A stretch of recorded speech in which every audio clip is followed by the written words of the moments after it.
안녕하십니까.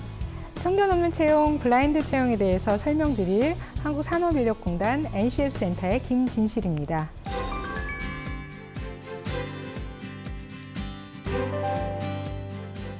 자, 편견 없는 채용, 블라인드 채용이라는 것은 채용 과정에서 편견이 개입될 수 있는 요소, 가족사항이라던가 출신지라던가 나이라던가 성별이라던가 외모라던가 학교명 등 그런 부분을 확실하게 가리고 최종적으로 직무 능력만을 보는 그런 공정한 채용 제도입니다. 그런 채용 과정은 채용 공고가 있고 서류가 있고 필기가 있고 그리고 면접 그런 전형 프로세스는 같은데요. 여러분들은 이런 블라인드 채용에 대해서 어떻게 준비를 할지 전형별로 여러분들이 무엇을 알아야 될지 자세하게 살펴보도록 하겠습니다. 자, 먼저 가장 중요한 것은 여러분들이 어떤 분야 일을 할지 그런 직무를 선택하는 게 굉장히 중요하죠. 막연하게 나는 대기업 가야겠다, 막연하게 공기업 가야겠다 이런 것이 아니라 구체적인 직무를 선정하는 게 굉장히 중요합니다. 여러분들이 직무를 선정한 후에 그 직무와 관련된 공기업, 공공기관에서는 어떤 채용 공고가 이제 올라가 있는지 그 직무 설명 자료를 구체적으로 알아볼 필요가 있는 거죠. 직무에 필요한 능력을 이제 키우는 데 있어서는 그 직무가 무엇인지 필요한 능력이 무엇인지를 판단하는 게 굉장히 중요하죠. 우리나라의 대표적인 홈페이지인 워크넷이 있고요. 이 부분은 채용 공고라던가 그리고 이제 여러분들 직업 적성, 직업 심리 검사 이런 내용들이 탑재되어 있고요. 그리고 NCS 홈페이지는 그 직무와 관련된 능력이 무엇인지 그 능력이라는 것은 지식, 기술, 태도의 합을 말합니다. 그래서 워크넷과 NCS 홈페이지가 굉장히 친숙해질 필요가 있어요. 앞으로 여러분들이 취업하고 취업 이후에 전문가로 성장을 하려면 그 다음 단계는 무슨 역량이 필요한지 알 필요가 있는 거죠. 자, 직무 관련 설명 자료를 바탕으로 그 능력에서 필요한 요소들이 무엇인지 판단하고 매핑시킬 필요가 있어요. 내가 기존에 그 수강했던 그런 수강 과목이 과연 이런 지식을 쌓게 도움이 됐는지, 내가 뭐가 부족하지? 앞으로 이런 수강 신청을 할 필요가 있겠네? 난 이런 경험을 할 필요가 있겠네? 이렇게 구체적으로 이제 한번 써볼 필요가 있습니다. 그리고 채용 공고문을 확인할 필요가 있어요. 여러분들이 지원하고자 하는 그 기관에서 채용 공고문, 그 안에 직무 설명 자료, 를 이제 꼼꼼하게 볼 필요가 있는데 NCS 기반 능력 중심 채용 제도에서도 그렇고 지금 블라인드 채용에서도 그렇고 반드시 기업에서는 채용 공고를 낼 때 직무 설명 자료를 같이 오픈을 해야 합니다. 이 부분은 상당히 패러다임 전환에 큰 역할을 한 거예요.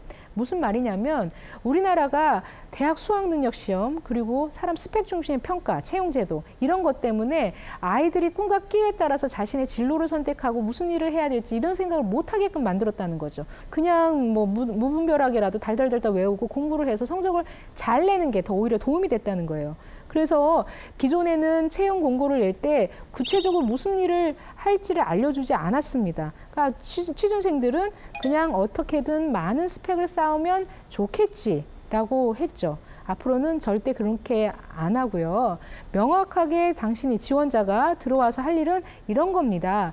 이런 일을 하기 위해서는 이런 지식, 기술, 태도가 필요합니다를 알려줘야 돼요. 그럼 지원자들은 이제 뭔가 일에 대한 개념, 진로에 대한 개념, 직업에 대한 개념이 생길 수가 있는 거죠. 무분별하게 스펙 쌓기가 아니라 나는 저 분야에서 일을 하려면 이런 일을 이제 해야 되겠고 이런 일을 하려면 이렇게 필요하고 이런 지식, 기술, 태도가 필요하네라고 준비할 수 있도록 되어 있는 거죠. 이제 채용 공고문을 다시 한번 살펴보겠습니다. 이 분류 체계가 NCS 홈페이지에 있는 분류 체계랑 연동을 해서 채용 공고에 나오는 그런 이제 그 설명 자료에 분류 체계가 나오는 거죠. 옛날에는 행정직, 사무직, 이 정도만 되어 있지 않았습니까? 근데 지금은 이 분류 체계가 구체적으로 나와요. 행정 분야 중에서도 인사, 그리고 노무관리, 예산을 할 줄 아는 사람을 뽑겠대요. 그리고 인사, 노무관리, 예산을 하는 일은 구체적으로 경영기획부터 예산관리부터 이런 분석을 할 수 있어야 된대요. 이런 일을 하기 위해서는 필요한 지식은 구체적으로 경영기획, 노무관리, 예산, 분석을 하고 시스템을 어떻게 활용하고 굉장히 구체적으로 나와 있습니다. 이런 일을 한대요. 이런 일을 하기 위해서는 필요한 지식, 기술, 태도가 이렇다고 합니다. 그러면 이 안에 있는 내용을 보다 구체적으로 알아보기 위해서는 맨 밑에 NCS 홈페이지 그 주소가 나와 있어요. 구체적으로 홈페이지를 들어가면 더 자세히 볼 수가 있는 거죠. 그래서 공고된 직무 설명 자료 안에서 나는 그것을 하기 위해서 교육사항은 이렇습니다. 자격사항은 이렇습니다. 경험사항은 이렇습니다를 쓸 필요가 있습니다. 조금 더 자세히 살펴보면 일단 표준 이력서 안에 인적사항은 뭐 굉장히 간단한 거니까 이제 쓸 필요가 있는 거죠. 기존에 있는 이력서하고는 상당히 달라졌을 거예요. 기존에는 사진 붙이죠. 뭐 나는 학교가 뭐고 전공이 뭐고 학점은 뭐고 나는 종교가 뭐고 그 개인적인 신상 이런 부분은 확실하게 이제 블라인드하고 최종적으로 당신이 그 직무 설명 이 일을 하는 데 있어서 어떤 교육을 받았습니까? 어떤 자격이 있습니까? 어떤 경험이 있습니까? 이제 이런 걸 물어보죠. 교육사항 같은 경우는 학교 교육 같은 경우는 이런 과목명, 그다음에 교육 시간, 뭐 2학점이라든가 3학점을 받았다. 직업교육 같은 경우는 뭐 이런 과목명 쓰고요. 이것도 마찬가지 시간으로 쓸 필요가 있죠. 자격증도 직무와 관련된 자격증을 쓸 필요가 있는 거고요. 경력, 경험 같은 경우는 직무와 관련성이 높은 것 중심으로 쓸 필요가 있습니다. 신임의 경우는 경력 비중이 낮기 때문에 아까 지난 시간에 뭐라고 말씀드렸죠? 신입사원은 학교 경험, 그리고 프로젝트 했던 경험, 교과 활동했던 경험, 교과 외 활동을 했던 경험, 동아리 활동을 했던 경험, 그런 경험을 쓸 필요가 있습니다. 그리고 자기소개서를 쓸 필요가 있는데요. 자기소개서도 뭐 막연하게 기존에 뭐 썼던 다른 사람하고 똑같은 천편일률적인 그런 자기소개서는 이제 그만 나만의 스토리를 쓸 필요가 있습니다. 그것도 직무와 관련된 직무 설명 자료에서 제시된 그 직무 관련된 그런 경험. 예를 들어서 뭐 예산관리다. 그럼 나는 우리 집에서 뭐 용돈이 얼만데 이 예산을 1년 동안 어떻게 관리하기 위해서 뭐 용돈 기입장을 어떻게 활용됐고 이런 부분을 뭐 매년 정리를 해서 뭐 저축량이 이렇게 늘었습니다. 뭐 이런 것도 상관이 없어요. 그 사람이 그 경험을 어떻게 쌓아왔고 하나의 목표가 주어지면 어떤 과정을 통해서 목표를 달성했는지 그런 과정을 보는 거기 때문에 뭐 꼭 거대하게 무슨 어마어마한 경력이 있다 뭐 이런 거 굳이 안 해도 됩니다. 아주 소소한 일상생활이라도 내가 어떤 과정을 통해서 겪어왔는지를 쓸 필요가 있는 거예요. 그리고 자기소개서 내용은 이제 증빙이 어렵기 때문에 뭐 직책, 나는 우수한 성과, 나는 어디서 1등 했습니다. 난 해외 연수 가가지고 옛날에는 토익 점수 500점인데 700점으로 올랐습니다. 이렇게 쓸 필요가 없어요. 오히려 해외 연수를 갔는데 굉장히 문화도 다르고 언어도 달라고 나 혼자이기 때문에 외톨이라는 걸 느꼈고 되게 소외되는 느낌을 받았지만 여기서 굴하지 않고 그 사람들과 어울리기 위해서 문장 하나하나를 매일매일 몇 개씩 외워서 그 사람들한테 써먹기도 하고 자꾸 친근하게 다가가니까 그 사람도 저를 이해해가지고 같이 어울렸다. 뭐 이런 과정, 구체적으로 과정을 얘기하고 그 과정을 어떻게 겪었는지 그것을 설명할 필요가 있습니다. 그리고 필기 전형 같은 경우는 그 사람의 역량이라는 것은 인성적인 부분인 직업 기초 능력과 직무 수행 능력이 있어요. 직업 기초 능력은 NCS 홈페이지 가보시면 찾아보실 수도 있겠지만 모든 직업인이라면 누구나 공통적으로 필요한 그런 능력이에요. 의사소통 능력, 남들 앞에서 얘기하고 남들 얘기를 잘 듣고 문서를 이해하고 문서를 작성하고 기초적인 외국어 능력이 있는지, 자기개발 능력, 자아를 인식하고 자기가 경력 개발을 어떻게 해야 할지, 물적 자원이라는 것은 시간 관리를 어떻게 할지, 예산 관리를 어떻게 할지, 인적 자원 관리는 어떻게 해야 할지, 조직 이해 능력, 조직에는 어떤 조직에 속해 있을 때 내가 그 조직의 목표를 달성하기 위해서 사람들과 어떻게 어울리고 나는 어떻게 희생을 했는지, 대인관계 능력, 갈등이 있을 때 갈등을 어떻게 해결을 했고, 팀워크를 하기 위해서는 어떻게 했고, 리더십을 발휘하기 위해서 내가 무엇을 양보했고, 그 직업윤리, 왜 일을 해야 하는지, 근로윤리가 어떻게 되고, 다른 사람들과 같이 어울리기 위해서는 어떻게 공통적인 에티켓을 갖춰줘야 되는지 등등에 대한 내용들이 구체적으로 나와 있습니다. 사실 여러분들이 초, 중, 고, 대 그런 과정을 겪어서 어느 정도 직업기초 능력은 다 있어요. 하지만 이 직업기초 능력을 어떻게 발휘해야 하는지, 어떤 행동을 해야 하는지, 어떻게 내가 노력을 해야 되는지에 대한 구체적인 내용을 잘 모릅니다, 여러분들. 의사소통 능력이 있으려면 다음 중 의사소통 능력 중에 바람직하지 못한 것은 1번, 2번, 3번 이것 중에서 이렇게 정답을 맞추는 그게 중요한 게 아니라 이런 상황에서 뭐 남들한테 자신의 의견을 설득을 하고 남들 얘기할 때 어떻게 하면 잘 경청하고 이런 뭐 실질적인 생활에서 자신의 행동 습관이 어떻게 바뀌는 이런 게 되게 중요한 거예요. 그런 직업기초 능력, 즉 인성적인 부분을 준비를 할 필요가 있습니다. 근데 이제 최근에 직업기초 능력과 관련돼서 굉장히 문제집이 많이 있을 거예요. 그 문제집 하나 푼다고 해서 여러분들이 직업기초 능력은 뭐 그 오른 거는 아니지만 직업기초 능력은 향상시키는 부분은 생활 속에서 하되 그 내가 가고자 하는 기관에서 요구하는 그런 뭐 필기를 준비하기 위해서는 한두 문제집은 유형을 파악하는 데서는 도움이 된다고 하더라고요. 제가 이제 신입사원들한테 물어봤죠. 어떤 걸 준비했냐 했더니 그런 유형 파악하는 데는 뭐 한두 문제집을 한번 봤다라고는 합니다. 하지만 그 많은 문제집을 다 푼다던가 아니면 그 뭐 지금 학원을 뭐 다 다닌다거나 그럴 필요는 없는 것 같고요. 실질적으로 직업기초 능력을 향상시키기 위해서는 일상생활에서 내가 어떻게 행동을 바꿔야 되는지를 노력하고 다만 이 필기를 대비하는 데 있어서는 그런 유형을 파악하는 정도로 준비를 하면 될 것 같습니다. 직무수행 능력 같은 경우는 여러분들이 가고자 하는 그런 전공, 여러분들이 그런 그 가고자 하는 분야에 대한 지식을 쌓는 데 있어서 지식 같은 경우는 학교 교육을 통해서도 받을 수도 있겠고 사이버 교육, 동영상 강의를 통해서도 뭐 얻을 수도 있겠죠. 그리고 그와 관련된 기술을 쌓기 위해서는 관련 그 능력을 준비하고자 하는 사람들끼리의 스터디 그룹을 통해서 프로젝트를 하나 주고 이런 과제를 하나 주어지고 사람들과 같이 해결하는 그런 형태도 굉장히 도움이 될 것 같습니다.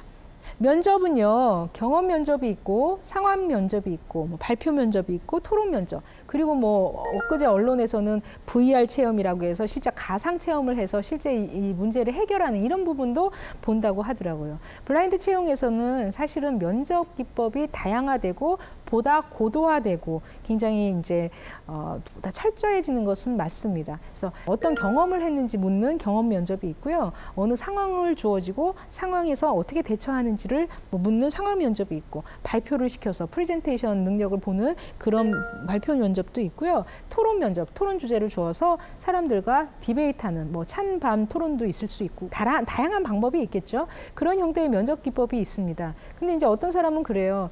아, 면접에서 말 잘하는 사람만 되는 거 아닙니까? 뭐 이렇게 뭐 오해도 하시는데요.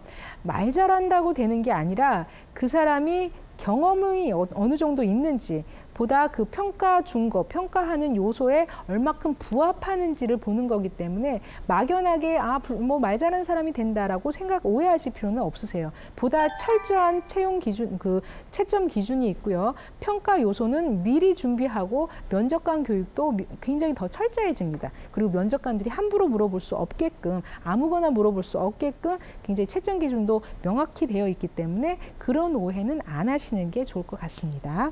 기존 면접에서는요, 비구조화된 면접. 그러니까 면접관들이 그냥 물어봐도 그것을 제재할 수 있지도 않았어요. 그러니까 면접관들이 처음에는 뭐, 여기 왜 지원했습니까? 그리고 뭐 아는 사람 뭐 누구 있습니까? 뭐 이런 거 물어보기도 해요. 그리고 가장 감명 깊게 읽었던 책은 무엇입니까? 뭐 여행 중에 가장 기억에 남는 여행지는 어디입니까? 뭐 이런 거 묻기도 하죠. 그럼 면접관이 나랑 뭐 비슷한 곳 갔다 왔네? 나도 그 책 되게 좋아했는데. 마음에 들면 모든 게 다 좋아 보이는 거죠. 그래서 좋게 점수를 주고 그것을 어떻게 제재할 수도 없고 왜 이렇게 좋냐고 할 수도 없는 거예요. 왜냐? 면접관으로 모셨기 때문에. 그러니까 그런 비구조화된 면접이었는데 이런 면접 때문에 이런 편향적인 요소, 즉 면접의 대부분의 시간은 면접 대상을 본 10초에 모든 게 결정되는 굉장히 편견적인 요소. 인물이 좋다던가 느낌이 좋으면 저 사람은 나랑 통할 것 같아. 뭐 이런 쪽으로 사람을 평가했다는 거죠. 굉장히 불합리한 겁니다. 그리고 뭐 프랭크 슈미트라고 해서 비구조화 면접에서 지원자가 거두는 성적은 결국은 채용 과정, 채용 이후에 그 사람이 성과로 나타나는 거하고는 너무 안 맞대요. 그러니까 타당도가 굉장히 떨어지는 거죠. 제대로 못 뽑은 거예요. 뭐 85년간 메타 분석 결과 성과를 제대로 예측을 못 한다고 합니다. 그래서 비구조화된 면접, 기존의 비체계적인 그런 면접, 개인 신상적인 특성 중심의 면접, 회사에 대한 동기 같은 거는 무의미한 거예요. 그래서 앞으로는 미리 채용 공고에 명확하게 직무에 대해서 설명을 하고 거기에 필요하고 거기서 필요한 지식, 기술, 태도, 요건들을 미리 공개를 하고 그것을 얼마큼 준비를 했는지를 판단할 수 있도록 하는 직무 중심의 구조화된 면접은 굉장히 앞으로 그 사람이 채용 이후에 성과로 나타날 수 있는 그런 개연성도 높아지리라고 생각이 됩니다. 그래서 일관돼야 되죠. 이거 물어봤다 저거 물어봤다 막 들쭉날쭉 물어보면 안 됩니다. 일관성이 있어야 되고요. 구조화되어야 되고 그리고 표준화돼야 됩니다. 이 사람 할 때는 이거 물어보고 저 사람 할 때는 저거 물어보고 그게 아니라 어느 정도 표준화된 그런 면접 문항이 준비되어야 되고 신뢰성이 있어야 되죠. 모든 평가에는요. 신뢰로 해야 돼요. 신뢰롭다는 것은 정확해야 됩니다. 자를 측정한다는 뜻이라고 이제 생각하시면 되고요. 타당도라는 것은 평가 요소에는 정확하게 물어봐야 되고 잘 물어봐야 적합하게 물어봐야 돼요. 그게 이제 이 NCS 기반이라던가 블라인드 채용이라던가 직무 중심의 능력 중심 채용의 기본적인 면접의 특성입니다. 그러면 우리 직무 능력에 대해서는 어디서 볼까요? 제가 지난 시간에도 계속적으로 반복했지만 결국은 블라인드 채용이라는 것은 편견적인 요소를 가리는 거고요. 드러내는 거에 있습니다. 그것은 직무 능력 중심의 채용인 거죠. 직무 능력, 실력 중심, 여러분들이 쌓아왔던 그런 경험, 지식, 태도 이런 부분을 그 본인이 가고자 하는 직무하고 잘 맞는지를 본 이후에 이제 지원을 하는 건데요. 그것을 판단할 수 있는 기준으로서는 내셔널 컴피턴시 스탠다드, 국가 직무 능력 표준이 있습니다. 우리나라 직무 능력에 대한 하나의 데이터베이스라고 생각하실 수가 있어요. 백과사전이라고 할 수가 있죠. 그래서 근데 예전에는 막연하게 나는 가수가 되고 싶어. 가수가 되려면 어떻게 하지? 가수는 멋지니까. 뭐 이렇게 꿈을 꿨다 한다면 실제 NCS 홈페이지에서는 뭐 가수가 실제 지금 있는지는 모르겠지만 일단 그 가수의 직무에는 발성을 어떻게 해야 되고 호흡을 어떻게 해야 되고 뭐 이제 이런 굉장히 구체적인 방법들이 나와 있다는 거죠. 막연하게 꿈을 꿀 필요 이제 시대는 끝났습니다. 여러분들이 가고자 하는 그 분야의 직무를 선정을 하고 그 직무에서는 어떤 능력이 필요한지를 구체적인 행동 지표, 소위 말하면 수행 준거라고 있는데요. 그것을 보면서 준비할 필요가 있고 앞으로 여러분들이 취업 이후에도 전문가로 성장을 하려면 그 내용들, 커리어 패스들을 잘 보고 전문가로 성장할 수 있도록 준비할 필요가 있는 거죠. 자, 직무 능력에 대한 백과사전은 앞으로 우리나라의 교육 훈련이 굉장히 현장 중심으로, 실무 중심으로 바뀌는데 큰 역할을 할 겁니다. 블라인드 채용도 그 역할을 하는 거예요. 인력의 수요 시장인 기업 인사 담당자가 문제를 잘 푸는 사람보다 문제를 잘 해결할 수 있는 사람, 실제 현장 능력이 있는 사람이 필요하다라고 얘기를 하기 때문에 그런 사람을 뽑기 때문에 옛날에 스펙 중심의 평가에서는 학교 교육이 강의식 중심의 교육이 많았다면 많이 현장 중심으로 바뀔 필요가 있는 거죠. 그것을 바꾸는 데 있어서 NCS를 많이 참고할 수가 있을 겁니다. 교육 과정을 바꾸는 데 있어서 아니면 시설 장비를 바꾸는 데 있어서 교수 학습 방법을 바꾸는 데 있어서 아니면 뭐 그 사람을 평가하는 데를 바꾸는 데 있어서도 NCS를 많이 활용할 수가 있는 거죠. 그리고 우리 이제 국가 자격이 있습니다. 자격도 NCS를 반영해서 굉장히 현장성 있게 실제 자격증을 따면 바로 현장에서 쓸 수 있도록 그런 체계 개편을 하고 있습니다. 그리고 앞으로 이제 그 채용 제도라던가 나중에 인사관리, 실제 동일한 노동을 하면, 동일한 직무를 하면 그에 상응하는 보상을 동일하게 줄 수 있도록 하는, 그래야 직무 중심의 노동시장, 유연하게 노동시장이 돼야 취업도 빨리 되고 아니면 더 경력 개발이라던가 전직 지원도 빨리 되고 이런 형태의 노동시장을 만들어야, 그러니까 선진국들이 사실 이런 쪽이거든요. 블라인드 채용의 직무 중심의 이제 채용 제도는요, 앞으로 이런 직무 중심의 인사관리 체계라던가 학교 교육, 입시 유지의 학교 교육도 현장 중심의 아니면 평생 진로교육 중심의 교육 방향으로 바꾸는 데 큰 역할을 할 겁니다. 그 가운데 컨텐츠로서 NCS를 활용하는 거죠. NCS 홈페이지는 www.ncs.go.kr 아니면 그냥 검색창에 국가직무능력 표준이라고 이제 입력을 해도 다 찾아보실 수가 있어요. NCS의 정의는 그 분야에서 일을 잘 하기 위한 지식, 기술, 태도, 그것을 산업 부문별로 수준별로 체계한 하나의 자료라고 할 수가 있고요. NCS는요, 하루아침에 나온 게 아닙니다. 사실 2002년부터 개발이 시작됐고요. 나이로 보면 15살이 된 거죠. 15살 NCS가 이제까지 이제 많은 그 과정을 거쳐서 현재는 세 분류가 897개고요. 그 능력 단위라고 하는 것은 한 11,998개, 12,000개에서 2개 빼는 11,998개가 개발되어 있습니다. 근데 매년 50개씩 계속 더 개발을 하고요. 미래 유망 직종이라던가 4차 산업혁명에 맞는 직종도 계속적으로 개발을 하기 때문에 이 개수는 계속적으로 늘어나리라고 생각이 됩니다. 그리고 하나의 NCS를 개발하려면 그 실제 일을 하는 사람, 산업 현장 전문가 7명, 교육 전문가 3명, 자격 전문가 1명, 그래서 11명이죠. 897 곱하기 11명, 몇 명이 되겠습니까? 또한 그것을 중간중간에 심의하는 심의위원회가 있습니다. 워킹그룹 심의위원회가 있는데요. 현장 전문가 5명, 그리고 교육 전문가 3명, 자격 전문가 1명, 총 몇 명이야? 9명. 11명, 897 곱하기 9명. 그러니까 897 곱하기 20명 하면 총 이제까지 NCS 개발에 참여한 전문가 수가 나올 수가 있을 겁니다. 그리고 실제 개발된 부분은 기업의 파일럿 테스트를 해서 적용을 해서 질 관리를 계속 하고 있다는 부분 말씀드릴 수가 있어요.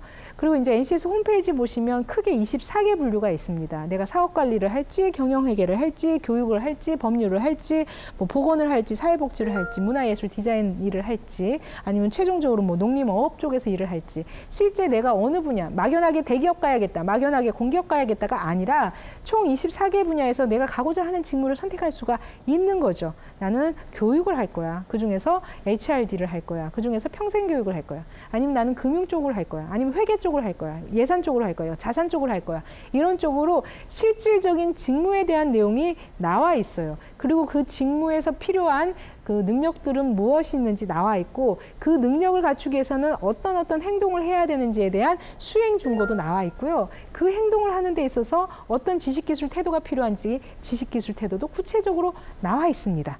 예, 이런 부분을 한번 보시고 준비하시라는 거고요. 그리고 NCS는 수준이 나와 있어요. 그래서 처음에 일을 하시는 분들은 1수준, 그 다음에 사원, 과장, 차장, 부장, 임원 해가지고 총 이제 8수준으로 구분이 됐습니다. 그래서 여러분들이 취업한 이후에도 그 분야에서 전문가로 성장하려면 나는 지금 한 4수준 능력밖에 없는 것 같아. 그러면 5수준 능력을 갖추려면 어떤 재직자 훈련을 받아야 될까? 어떤 교육을 받아야 될까? 어떤 기술을 쌓아야 될까? 이런 식으로 여러분들이 경력 개발을 하실 수도 있으리라고 생각합니다. 이제 취업 준비를 하는 거기 때문에 막연하게 NCS 홈페이지보다는 실제 취업 준비하는 데 있어서 다양한 기관에서 채용 공고는 어떻게 되어 있는지, 필기 문제 유형은 어떤 건지, 합격자들은 뭐라고 얘기하는지, 어떻게 준비를 했다고 얘기를 하는지, 인사 담당자는 어떻게 준비하라고 얘기를 하는지, 그런 자료들은 능력 중심 채용 사이트가 있습니다. 여기에 직접 들어가셔도 되고, NCS 홈페이지, 메인 홈페이지 가셔서 능력 중심 채용 사이트를 클릭하셔도 됩니다. 거기 들어가시면 능력 중심 채용 준비하는 거, 채용 공고가 어떻게 되어 있는지, 온라인 학습, 이러닝은 어떻고, 그리고 Q&A는 어떻게 준비할지 내용이 나와 있습니다. 능력 중심 채용 사이트는 제가 여기서 한 번에 다 말씀드릴 수는 없고요. 여러분들이 한번 홈페이지 가보셔서 실질적으로 문제 유형이라던가, 지금 시청하시는 분이 취준생 아니더라도 학교 선생님이라도 만약 학교에서 이제 문제를 가르치고 할 때 이 유형 샘플들을 다운을 받으셔서 그냥 인용을 하셔도 돼요. 여기는 공공누리 1유형이기 때문에 출처만 밝히시면 언제 어디서든 사용할 수 있는 자료입니다. 그래서 학교 선생님들이나 지금 하고 있는 훈련기관에서도 이런 문제 유형을 활용하셔도 될 것 같습니다. 자, 그리고 필기 전형 같은 경우는 그 사람의 역량이라는 것은 인성적인 부분인 직업 기초 능력과 직무 수행 능력이 있어요. 직업 기초 능력은 NCS 홈페이지 가보시면 찾아보실 수도 있겠지만 모든 직업인이라면 누구나 공통적으로 필요한 그런 능력이에요. 의사소통 능력, 남들 앞에서 얘기하고 남들 얘기를 잘 듣고 문서를 이해하고 문서를 작성하고 기초적인 외국어 능력이 있는지, 자기개발 능력, 자아를 인식하고 자기가 경력 개발을 어떻게 해야 할지, 물적 자원이라는 것은 시간 관리를 어떻게 할지, 예산 관리를 어떻게 할지, 인적 자원 관리는 어떻게 해야 할지, 조직 이해 능력, 조직에는 어떤 조직에 속해 있을 때 내가 그 조직의 목표를 달성하기 위해서 사람들과 어떻게 어울리고 나는 어떻게 희생을 했는지, 대인관계 능력, 갈등이 있을 때 갈등을 어떻게 해결을 했고, 팀워크를 하기 위해서는 어떻게 했고, 리더십을 발휘하기 위해서 내가 무엇을 양보했고, 그 직업윤리, 왜 일을 해야 하는지, 근로윤리가 어떻게 되고, 다른 사람들과 같이 어울리기 위해서는 어떻게 공통적인 에티켓을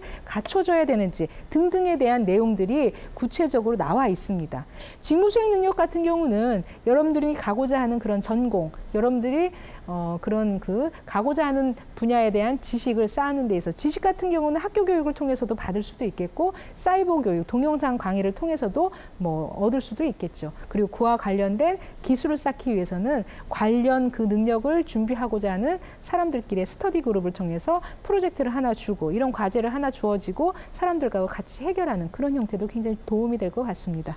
어떤 경험을 했는지 묻는 경험 면접이 있고요. 어느 상황을 주어지고 상황에서 어떻게 대처하는지를 묻는 상황 면접이 있고, 발표를 시켜서 프레젠테이션 능력을 보는 그런 발표 면접도 있고요. 토론 면접, 토론 주제를 주어서 사람들과 디베이트하는 찬반 토론도 있을 수 있고, 다양한 방법이 있겠죠. 그런 형태의 면접 기법이 있습니다. 비구조화된 면접이었는데, 이런 면접 때문에 이런 편향적인 요소, 즉 면접의 대부분의 시간은 면접 대상을 본 10초에 모든 게 결정되는 굉장히 편견적인 요소, 인물이 좋다던가 느낌이 좋으면 저 사람은 나랑 통할 것 같아, 이런 쪽으로 사람을 평가했다는 거죠. 굉장히 불합리한 겁니다. 그리고 프랭크 슈미트라고 해서 비구조화 면접에서 지원자가 거두는 성적은 결국은 채용 과정, 채용 이후에 그 사람이 성과로 나타나는 거하고는 너무 안 맞대요. 그러니까 타당도가 굉장히 떨어지는 거죠. 제대로 못 뽑은 거예요. 85년간 메타 분석 결과 성과를 제대로 예측을 못 한다고 합니다. 그래서 비구조화된 면접, 기존의 비체계적인 그런 면접, 개인 신상적인 특성 중심의 면접, 회사에 대한 동기 같은 거는 무의미한 거예요. 그래서 앞으로는 미리 채용 공고에 명확하게 직무에 대해서 설명을 하고, 거기서 필요한 지식, 기술, 태도, 요건들을 미리 공개를 하고, 그것을 얼마큼 준비를 했는지를 판단할 수 있도록 하는 직무 중심의 구조화된 면접은 굉장히 앞으로 그 사람이 채용 이후에 성과로 나타날 수 있는 그런 개연성도 높아지리라고 생각이 됩니다. 그래서 일관돼야 되죠. 이거 물어봤다, 저거 물어봤다, 막 들쭉날쭉 물어보면 안 됩니다. 일관성이 있어야 되고요. 구조화되어야 되고, 그리고 표준화돼야 됩니다. 이 사람 할 때는 이거 물어보고 저 사람 할 때는 저거 물어보고, 그게 아니라 어느 정도 표준화된 그런 면접 문항이 준비되어야 되고, 신뢰성이 있어야 되죠. 모든 평가에는요, 신뢰로워야 돼요. 신뢰롭다는 것은 정확해야 됩니다. 자를 측정한다는 뜻이라고 이제 생각하시면 되고요. 타당도라는 것은 평가 요소에는 정확하게 물어봐야 되고, 잘 물어봐야, 적합하게 물어봐야 돼요. 그게 이제 이 NCS 기반이라던가 블라인드 채용이라던가 직무 중심의 능력 중심 채용의 기본적인 면접의 특성입니다. 이번 시간에서는 블라인드 채용의 전형별로 여러분들이 채용 공고는 어떻게 보고, 채용 공고에 따라서 교육사항, 자격사항, 경력사항, 또 경험사항은 어떻게 쓰고, 사이트, 홈페이지, NCS 홈페이지는 무엇이고, 직무 능력을 판단하는 기준으로서 NCS는 앞으로 우리나라에서 어떤 영향을 끼치는지, 그런 것을 살펴보았습니다. 다음 시간에는요, 블라인드 채용에 대해서 조금 더 구체적으로 내가 직무를 선정을 하고, 진로 탐색, 커리어 패스는 어떻게 준비를 하고, 여러분들이 학교 생활을 어떻게 대응할지 미리미리 준비하는 방법에 대해서 알아보도록 하겠습니다. 시청해 주셔서 감사합니다.